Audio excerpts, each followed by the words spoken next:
Hello. ഇന്ന് ഞാൻ പറയാൻ ഉദ്ദേശിക്കുന്നത്, ഞാൻ പണ്ട് ടൈംസ് ഓഫ് ഇന്ത്യയിൽ ഞാൻ സ്ഥിരമായിട്ട് പേപ്പർ വായിക്കുകയാണ്. നമ്മുടെ മലയാളികളുടെ സ്വഭാവം പോലെ എന്നും ഇന്നും പേപ്പർ വായിക്കും. അപ്പോൾ ടൈംസ് ഓഫ് ഇന്ത്യ കൊണ്ടുപോവുക 10-25 വർഷം മുമ്പാണ് തോന്നുന്നു, ഏകദേശം ഉണ്ടാവും, കുറേ വർഷങ്ങൾക്ക് മുമ്പാണ്. അപ്പോൾ അതിൽ കണ്ടത് ഇന്നും എനിക്ക് ഓർമ്മയിൽ നിൽക്കുന്നുണ്ട്. ഒരു കാർട്ടൂൺ പോലെ ഒരു പിക്ചറാണ് അത് വരച്ചിട്ടുണ്ട്. അതിൽ ഒരു നായ, കടിക്കുന്ന നായ പോലെ തോന്നുന്നു, അല്ലെങ്കിൽ ഒരു ഇതായിട്ടുള്ള നായ കടിച്ച് ചാടുക. അപ്പോൾ അതിനെ കെട്ടിയിട്ടുണ്ടെന്ന്. അപ്പോൾ അതിൻ്റെ അടുത്ത് തന്നെ ഒരു പൂച്ച ഇരിക്കുന്നുണ്ട്. പൂച്ച ഇങ്ങനെ കൂളായിട്ടിരിക്കുന്ന ഒരു ഫോട്ടോ. അത് പൂച്ചയ്ക്ക് ഒരു കുലുക്കമില്ല, നായ അങ്ങനെ കടിക്കാൻ വേണ്ടി ചാടുന്നു.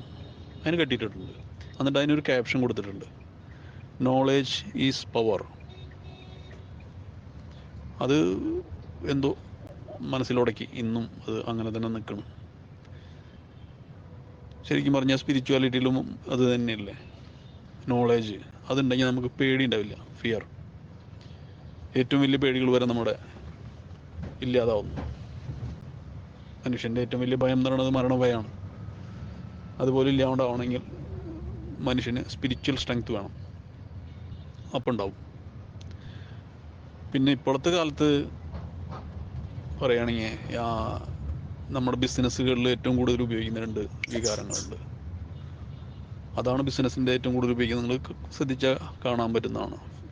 ഫിയർ ആൻഡ് ഗ്രീഡ്, ഇത് രണ്ടാണ് ഉപയോഗിക്കുന്നത്. അപ്പോൾ നമ്മൾ എവിടേക്ക് എന്തെങ്കിലും മേടിക്കാൻ പോയി അതിലൊക്കെ കാണാൻ സൈഡിലും ഇതും ഒന്നിനൊന്ന് ഫ്രീ. അപ്പോൾ നമ്മൾ ഒരെണ്ണം മേടിക്കുന്നതിന് പകരം 4 മേടിച്ച് വരും. അത് ഗ്രീഡ്. അപ്പോൾ നമ്മൾ ഗ്രീഡ് ഉണ്ടാക്കണം, അതിലൂടെ ഒരു കച്ചവടം ചെയ്ത് ഒരു കാശുണ്ടാക്കുന്നു. പിന്നെ പറയും ഈ സെയിൽ ഇന്നൊക്കെയുള്ളൂ, നാളെ തൊട്ടില്ല, ഇന്ന് ലാസ്റ്റ് ഡേ. അത് ഫിയർ ഉണ്ടാക്കുന്നു, ഫിയർ ഓഫ് മിസ്സിങ്. ഇത് ഇങ്ങനെയുള്ള മാർക്കറ്റിംഗ് മാത്രമല്ല, ബാക്കിയുള്ള കാര്യങ്ങളിൽ ഇപ്പോൾ വന്നുകൊണ്ടിരിക്കുന്നു. അതായത് ഇപ്പോൾ ഞാൻ പറയുകയാണെങ്കിൽ ജ്യോതിഷത്തിനെ പറ്റി അതിലും വന്നിട്ടുണ്ട്. സ്പിരിച്വൽ അമ്പലങ്ങളിൽ പലങ്ങളിലും കൂടുതലും ഫിയർ ക്രിയേറ്റ് ചെയ്യാൻ ശ്രമിക്കുകയും ചെയ്യുക. ഈ കൂടുതൽ ആൾക്കാരും, കണ്ടമാനം ആൾക്കാർ ഇറങ്ങിയിട്ടുണ്ട്. എല്ലാവരും എന്നല്ല പറയണത്, വളരെ നല്ല ആൾക്കാർ ഉണ്ട്. പക്ഷെ അവർ കുറച്ചുള്ളൂ. ഈ സ്വയം ഗ്രീഡില്ലാതെയും ഈ ശാസ്ത്രത്തിന് അതിൻ്റെതായ രീതിയിൽ കൊണ്ടുപോകുന്നതും ആൾക്കാർ, അതായത് മറ്റുള്ളവർ ഇതിനു വേണ്ടി ഉപയോഗിക്കാനായിട്ട് സെൽഫിഷ് അല്ലാതെ ഉപയോഗിക്കുന്ന വളരെ കുറവ് പേരുണ്ടാവും. പക്ഷെ വളരെയധികം ആൾക്കാരും ഇത് മാർക്കറ്റ് ചെയ്ത് കാശുണ്ടാക്കുന്ന ആൾക്കാരാണ്. അപ്പോൾ അവർ നിങ്ങളിൽ ഫിയറാണ് ക്രിയേറ്റ് ചെയ്യണമെന്ന്. ശരിക്കും പറഞ്ഞു കഴിഞ്ഞാൽ പേടിപ്പിക്കുകയാണ് ചെയ്യുന്നത് പല കാര്യങ്ങളും. വന്നിട്ട് കുറേ പൂജകൾ, മന്ത്രങ്ങൾ, അങ്ങനെ കാര്യങ്ങൾ ഇതൊക്കെ ചെയ്യും. ഇതൊക്കെ പറയുമ്പോൾ ഈ ജ്യോതിശാസ്ത്രത്തിലും വിശ്വാസമില്ലാത്ത ആൾക്കാരുണ്ട് ഇല്ലേ? വിശ്വസിക്കേണ്ട ആവശ്യമില്ല, അത് ഞാൻ ആദ്യമേ പറഞ്ഞിരുന്നു. വിശ്വസിച്ചാലും വിശ്വസിച്ചില്ലെങ്കിലും കുഴപ്പമൊന്നുമില്ല. ഇതിനൊരു വഴികാട്ടിയായിട്ട് മാത്രം കാണുക, വെളിച്ചം കാണിക്കുന്നത്. അത് അന്ധകാരത്തിനിടയിലൊരു ടോർച്ച് ലൈറ്റ് പോലെ നടന്നു പോകാനായിട്ട് പേടി കൂടാതെ, അല്ലെങ്കിൽ സുഖമായ ഒരു യാത്രയ്ക്ക് ഉപയോഗിക്കുന്ന ഒരു ആപ്പിൻ്റെ പോലെ ഉപയോഗിക്കാവുന്നതാണ്. അപ്പോൾ ഇതൊക്കെ എഫക്റ്റ് ചെയ്യുന്നുണ്ടോ എന്നുള്ളത് ചോദ്യമാണ് അല്ലേ. സൂര്യനുണ്ട്, നമ്മൾ പ്ലാനറ്റുകളാണ് കംപ്ലീറ്റ്. പ്ലാനറ്റുകളുടെ എഫക്റ്റുകളാണ് ജ്യോതിശാസ്ത്രത്തിൽ പറഞ്ഞിട്ടുള്ളത്. അപ്പോൾ സൂര്യൻ എന്തൊക്കെ തരുന്നു എന്ന് നമുക്കെല്ലാവർക്കും അറിയാം, ആരോടും പറയേണ്ട ആവശ്യമില്ല.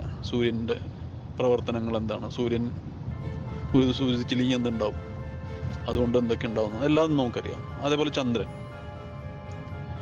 ചന്ദ്രൻ എന്തൊക്കെ ഉണ്ടാക്കും. അപ്പം നമ്മുടെ മനുഷ്യ ശരീരത്തിൽ 70% വെള്ളമല്ലേ. അപ്പോൾ ചന്ദ്രൻ ഉണ്ടാക്കണം എന്താണ്, ചന്ദ്രൻ ഏറ്റവും വേലിയിറക്കം ഉണ്ടാക്കുന്നുണ്ടല്ലേ, കടലിൽ വെള്ളം പൊന്തി വരുന്നത് ഇറങ്ങുന്നത്, അതൊക്കെ നമ്മൾ നേരിട്ട് കാണാൻ നമുക്കറിയാവുന്നതാണ്. സംഭവം ശരിയാണ്, ചന്ദ്രനാണ് ഉണ്ടാക്കുന്നത്. അപ്പം നമ്മൾ ഇത്രയും 70% വെള്ളമുള്ള നമ്മുടെ ശരീരത്തിലും അതിൻ്റെ ഫലനം ഉണ്ടാക്കില്ലേ? തീർച്ചയായും ഉണ്ടാകുന്നുണ്ട്. അതായത് നമ്മൾ ചിലപ്പോൾ ശ്രദ്ധിച്ചാൽ പറയും, അതായത് മാനസിക അസുഖമുള്ള ആൾക്കാരെ അവർ നമ്മൾ ശ്രദ്ധിച്ച് നോക്കിയപ്പോൾ ഈ അമാവാസി ദിവസം ഉണ്ടല്ലോ, ബ്ലാക്ക് മൂൺ ഡേ, അന്നത്തെ ദിവസം അവർക്ക് ഭയങ്കരമായിട്ട് അത് കൂടും. അങ്ങനെ കണ്ടുവരുന്നുണ്ട്. അങ്ങനെ പല ഒബ്സർവേഷനുകളും നമുക്ക് ചെയ്യാൻ പറ്റും. അപ്പോൾ അറിയാൻ പറ്റും എന്തൊക്കെ ഉണ്ടാകുന്നുള്ളത്. അപ്പോൾ എല്ലാ ഗ്രഹങ്ങളും അതിൻ്റെതായ കാര്യങ്ങൾ ഉണ്ടാകുന്നു.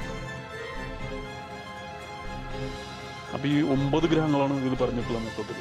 അതിൽ 7 ശരിയായിട്ടുള്ള ഗ്രഹങ്ങളാണ്, 2 സാങ്കല്പികമായിട്ടുള്ള 2 ഗ്രഹങ്ങളാണ്. അതാണ് രാഹു കേതു. അപ്പോൾ ഇതിൽ ഓരോ പ്ലാനറ്റിനെ പറ്റി ഞാനിനി പറയാൻ ശ്രമിക്കാം. അതിൽ അടുത്ത പ്രാവശ്യം ഞാൻ പറയാം. എനിക്ക് ഏറ്റവും ഇഷ്ടമുള്ളൊരു പ്ലാനറ്റ് ശനി. പലരും പേടിക്കുന്ന ഒരു പ്ലാനറ്റ്, പക്ഷെ എൻ്റെ ഏറ്റവും ഫേവററ്റ് ആയിട്ടുള്ള ഒരു പ്ലാനറ്റാണ് സാറ്റൻ, ശനി. അതിനെ പിടിച്ച് അടുത്ത പ്രാവശ്യം സംസാരിക്കാം. ഇപ്പം ഇന്നത്തേക്ക് ഇത്ര മാത്രം. അടുത്ത തവണ സന്ധിക്കും വരെ വണക്കം. Thank you. ശുക്രിയ.